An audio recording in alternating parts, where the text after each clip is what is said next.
บ่ต้องรอ3 วันนะเจ้าหลังจากนั้นแต่โบราณเนี่ยจะนั่นนะเจ้าและจะยังไม่ยอมให้กินนมจนกว่าจะอายุครบ3 วันหลังจากนั้นแม่ทุกคนเว้นแต่ผู้ที่ร่ำรวยจริงๆเท่านั้นมักจะให้ลูกกินนมไปจนอายุ2 หรือ 3 ปีและแปลกที่สุดอันนี้ฝรั่งนะเจ้าแปลกที่สุดก็คือพอเห็นเด็กกินนมเสร็จแล้วแม่ก็ส่งบุหรี่ให้เอาไปสูบเลยฮะเดี๋ยวพอเห็นเด็กกินนมเสร็จแล้วแม่ก็ส่งบุหรี่ให้เอาไปสูบเลยข้าเจ้าตีความว่าหลังจากป้อนนมแล้วแม่ก็สูบขี้โยปุ้ยกะเนาะละออนคงบ่ใจแหละนะคะแต่เป็นเขียนมาจะนี่นะเจ้าพวกเด็กๆจะแก้ผ้าอยู่จนอายุ 7-8 ปีในชนบทบางแห่งก็ยังแก้ผ้ากันจนอายุมากกว่านั้นส่วนพวกผู้ดีไทยมักจะมีจับปิ้ง เงิน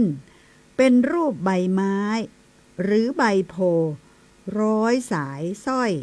คาดไว้รอบเอว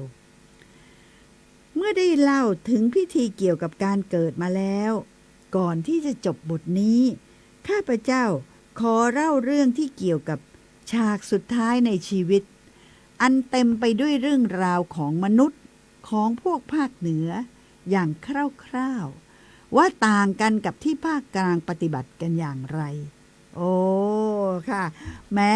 เปิ้นเล่าเรื่องการเกิดนะเจ้าแล้วเปิ้นปิดใต้บทนี้ด้วยการ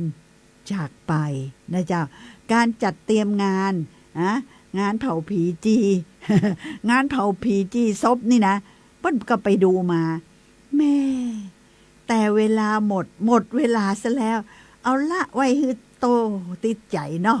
วันเสาร์หน้าเอามาป้ากันใหม่นะเจ้าเนาะมาดูเหรอคนบักเก่า